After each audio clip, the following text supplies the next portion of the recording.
Hello dear student, welcome on AR research point. आप लोग पिछले लेक्चर में 3 क्वेश्चन को देख चुके हैं। 3 क्वेश्चन कौन कौन था जो most important for board examination?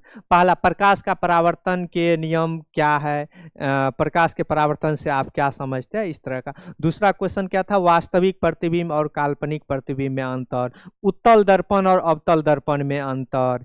उसके बाद कुछ बेसिक कॉन्सेप्ट जो चिन्ह प्रणाली संबंधित था वो देखे थे हम लोग। इस लेक्चर में बहुत इंपॉर्टेंट क्वेश्चन जो लॉन्ग क्वेश्चन में पूछा जाता है, दीर्घ उत्तरीय क्वेश्चन में पूछा जाता है कि अवतल दर्पण में फोकस दूरी और वक्रता त्रिज्या के बीच संबंध स्थापित करे। या यूं कहे तो क्वेश्चन ऐसे भी पूछा जा सकता है कि अवतल दर्पण में सिद्ध करे या गोलीय दर्पण में सिद्ध करे R बराबर 2F, यानी अवतल दर्पण का वक्रता त्रिज्या उसके फोकस दूरी के दुगुनी होती है। ये point objective point of view से भी इम्पोर्टेंट है। या इसी को F बराबर R/2 ये सिद्ध करने के लिए पूछा जा सकता है। डियर स्टूडेंट, ये सिद्ध करने के लिए हम लोग क्या करेंगे? सबसे पहले एक अवतल दर्पण बनाएंगे। क्या करेंगे? एक अवतल दर्पण बनाएंगे। और ये क्या है? प्रधान अक्ष है। इसका ये क्या है? ध्रुव है। ये क्या है? फोकस है। और ये क्या है? वक्रता केंद्र है। ये MN अवतल दर्पण है। इसमें क्या करेंगे? प्रधान अक्ष के समांतर एक किरण लेंगे, AB आपतित किरण लेंगे, AB आपतित किरण लेंगे जो फोकस F से गुजरेगी। और ये BC क्या है? लंब है। BC क्या है? लंब है। ये कौन I और ये कौन R। माय डियर स्टूडेंट, ये फिगर जो बनाए हैं इसी के अकॉर्डिंग यहाँ पे कुछ स्टेटमेंट लिखेंगे और कुछ भी स्टेटमेंट में न्यू नहीं करेंगे। सबसे पहले एक अवतल दर्पण बनाए हैं MN, फिर क्या किया है? इसका प्रधान अक्ष है, ध्रुव P है, P stands for Paul, F focus बिंदु, C वक्रता केंद्र, और एक इसके समांतर पैरेलल में हम क्या किए? एक आपतित किरण जो परावर्तन के बाद फोकस F से गुजरा है, और BC क्या है? लंब है। तो इसी चीज को हम लोग लिखते हैं अपनी भाषा में, चित्र में या दिया गया है तो क्या लिखेंगे? माना MN एक अवतल दर्पण है। माना MN एक अवतल दर्पण है जिसका ध्रुव P फोकस F तथा वक्रता केंद्र C है। एक किरण या आपतित किरण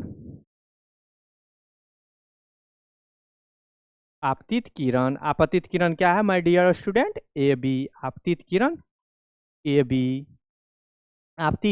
AB परावर्तन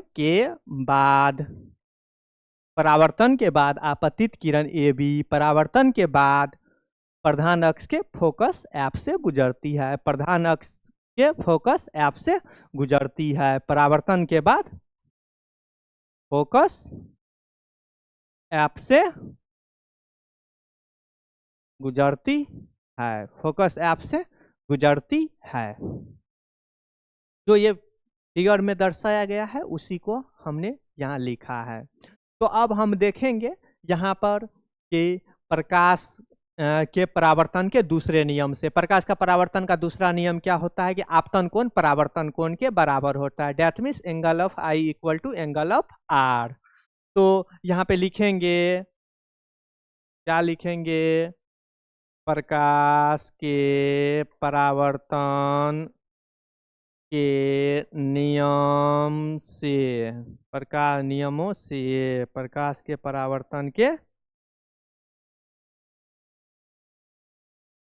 के परावर्तन के नियम से प्रकाश के परावर्तन के नियम से क्या होता है, I बराबर R।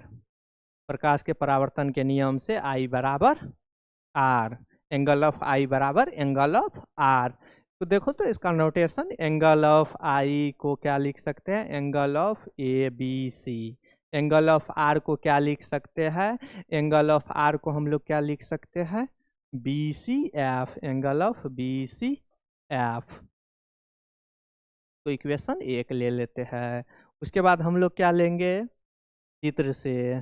चित्र में देखो, ध्यान दो माय डियर स्टूडेंट, एक चीज़ बेसिक मैथ में आप लोग पढ़े हो, क्या पढ़े हो, ज्योमेट्री में जब ये दो रेखा है, दो लाइन है जो समांतर है, उसका एक कोई तिर्यक रेखा ले लेते हैं, इस जिसको काटती है, तो ये दोनों क्या होता है, ये दोनों कोण एकांतर कोण कहलाता है, जो एक दूसरे के बराबर होते हैं। जैसे ये x है, ये y है, तो एंगल ऑफ x बराबर y, इसी को क्या बोलते हैं हम लोग, एकांतर कोण। इसको क्या बोलते हैं, एकांतर कोण।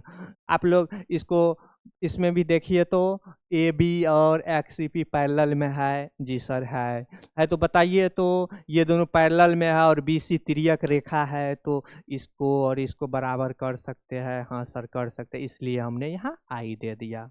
तो वही चीज को जो किए है वही चीज को यहाँ लिखेंगे। चित्र में क्या है, ए बी समांतर एक्स सी पी तथा बी सी उनसे मिलती है, या बी सी क्या है, BC क्या है, तिर्यक रेखा है। BC क्या है, तिर्यक रेखा है। BC तिर्यक रेखा है, तो इसलिए क्या होगा, एंगल ऑफ ABC बराबर angle of BCF। BCF equation 2। बताइए, इक्वेशन 1 और 2 से कुछ दिख रहा है, LHS बराबर है, तो क्या होगा, RSH बराबर होगा। तो फ्रॉम इक्वेशन यानी समीकरण 1 तथा समीकरण 2 से, समीकरण 1 और 2 से, समीकरण 1 और 2 से क्या लिख सकते हैं हम, कोण BCF बराबर कोण ABC, angle of BCF equal to angle of ABC। तो आप लोग ध्यान दीजिए, चित्र में ये क्या है, BCF त्रिभुज में क्या है कि ये दो एंगल क्या है, बराबर है। तो आप लोग बेसिक मैथ में ज्योमेट्री में पढ़े होंगे कि कोई त्रिभुज है जिसकी दो कोण आपस में बराबर हो, तो उसके सामने की भुजा बराबर होती है। आप लोग क्या थ्योरम पढ़े हैं, ज्योमेट्री में आप लोग पढ़े हैं, एक प्रमेय पढ़े होंगे कि कोई त्रिभुज की, यदि किसी त्रिभुज की दो संगत कोण बराबर होती है, दो कोण बराबर होती है, तो उसके सामने की भुजा बराबर होती है। तो जस्ट लाइक उसी तरीके से BCF में एंगल ऑफ I बराबर एंगल ऑफ R है, एंगल ऑफ I बराबर एंगल ऑफ R है। तो बताइए, ये कोण और ये कोण बराबर हुआ, तो इसका ये भुजा और ये भुजा बराबर हुआ, हाँ हुआ। तो वही चीज लिखिए, इसलिए क्या लिखेंगे, इसलिए क्या लिखेंगे, BF बराबर CF लिख सकते हैं, BF बराबर CF लिख डाले। इसको इक्वेशन 3 ले लीजिए, ले लिए। उसके बाद क्या करना है, उसके बाद क्या करना है, एक मान लेना है हमको। और अब क्या करना है, इसको में क्या लिखना है, एक पॉइंट लिख देना है हमको एक पॉइंट क्या लिखना है। अब देखिए, अब लेट अस सपोज कीजिए, अब देखिए यहाँ पे पॉइंट ऐप पर ध्यान दीजिए आप लोग, यहाँ पे देखिए, यहाँ पे ये वाला, ये देखिए, ये ऐसे मान के चलिए, आया होगा, ये ऐसे आया होगा। अब देखिए ये वाला, ये पॉइंट को यदि हम बी पे ले लेंगे तो ये दोनों एक दूसरे को ढक लेगा। जब जब दो वस्तु, यूक्लिड के थ्योरम में भी आप पढ़े हैं कि दो वस्तु जब बराबर होगी तो एक दूसरे को ढक लेगी। तो देखो ये यदि पॉइंट बी को हम पी पर ले ले तो बताइए पी एफ और बी एफ बराबर होगा? होगा। तो वही चीज को लिखो, यदि यदि बिंदु बी ध्रुव क्या है? पी के बहुत नजदीक हो, पी के बहुत नजदीक हो, बहुत नजदीक हो या पी का निकटतम बिंदु हो, तो क्या होगा? बी एफ बराबर पी एफ। इक्वेशन 4 ले लेते। फिर इक्वेशन क्या करना है? समीकरण 3 तथा 4 से में भी देखो बी एफ बराबर सी एफ और बी एफ बराबर पी एफ, तो यहाँ पर होगा सी एफ बराबर पी एफ। यहाँ तक क्लियर? देखो ये मैथमेटिकल चीजें हैं, इसमें कुछ भी चीज हम लोग एक्स्ट्रा नहीं किए हैं या कोई रॉकेट साइंस नहीं करवा दिए कि आप लोग को समझ में नहीं आएगा। सारा चीज मैथमेटिक्स का चीज है, जहाँ पे हम लोग त्रिभुज, यहाँ पे त्रिभुज, देखो ये त्रिभुज दो भुजाएं बराबर है ना, तो त्रिभुज समद्विबाहु है। वैसा त्रिभुज जिसकी दो भुजा बराबर हो उसको समद्विबाहु त्रिभुज कहते हैं। ठीक, अब लेंगे चिन्ह परिपाटी या चिन्ह परिणाली। देखिए फोकस दूरी, क्या फोकस दूरी पी एफ को हम लोग क्या बोलेंगे? फोकस दूरी। पी एफ को क्या बोलेंगे? फोकस दूरी। इसको आप लोग कोशिश कीजिए नीचे बनाने का। फिर इसको क्या बोलेंगे? आर को, इसको क्या बोलेंगे? वक्रता त्रिज्या। फोकस दूरी that means P F. Plus होगा कि माइनस होगा चिन्ह प्रणाली से? देखिए आपतित किरण इधर है, आपतित किरण क्या है? इधर है। और हम लोग दूरी क्या ले लेते हैं? इधर से दूरी ले रहे हैं, तो बताइए क्या होगा? निगेटिव होगा कि स्मॉल एफ से डिनोट करते हैं इसको। फिर आओ वक्रता त्रिज्या। माय डियर स्टूडेंट्स बताओ कोई वक्रता त्रिज्या?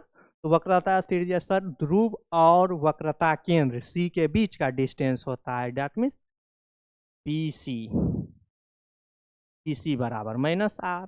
ये भी इधर दूरी ले रहे हैं, आपतित किरण का डायरेक्शन उधर है, ये लिए। चलिए अब चित्र में माय डियर स्टूडेंट्स प्रधान अक्ष पर ध्यान दो। पीसी को हम क्या लिख सकते हैं सर? लिख सकते हैं सी एफ जोड़, यानी पी एफ जोड़ सी एफ लिख सकते हैं। पीसी बराबर पी एफ जोड़ सी एफ को देखो my dear students, C F को हम देखो, इसको इक्वेशन 5 मानो। सी एफ की जगह पे हम पी एफ ले सकते हैं। क्यों ले सकते हैं? क्योंकि दोनों बराबर है तो ले सकते हैं। लिख दो समीकरण 5 से लिए है पीसी बराबर 2pf। वैल्यू रख दो, वैल्यू रख देते हैं यहाँ पे वैल्यू रख देते हैं पीसी माइनस आर बराबर 2 गुना एफ। एफ क्या है? Minus F. Minus minus cut गया, आर बराबर 2f। माइनस माइनस कैंसिल करके आर बराबर 2f। फाइनली हम ये कर लिया है। फिर हमको दिखाना एफ बराबर आर बराबर 2f आया तो एफ बराबर r/2। इस तरह से हम लोग ये इसको सिद्ध करेंगे और हम लोग इसको अच्छे तरीके से फ्रेश से सिद्ध करेंगे और अभी से इस चीज़ को समझ करके रखेंगे। हमारा बोर्ड एग्जाम में ये क्वेश्चन आएगा, लॉन्ग क्वेश्चन आता है, 5 मार्क्स का मिलता है, लॉन्ग क्वेश्चन है। तो इस तरह से हम लोग सिद्ध करें। Thank you all.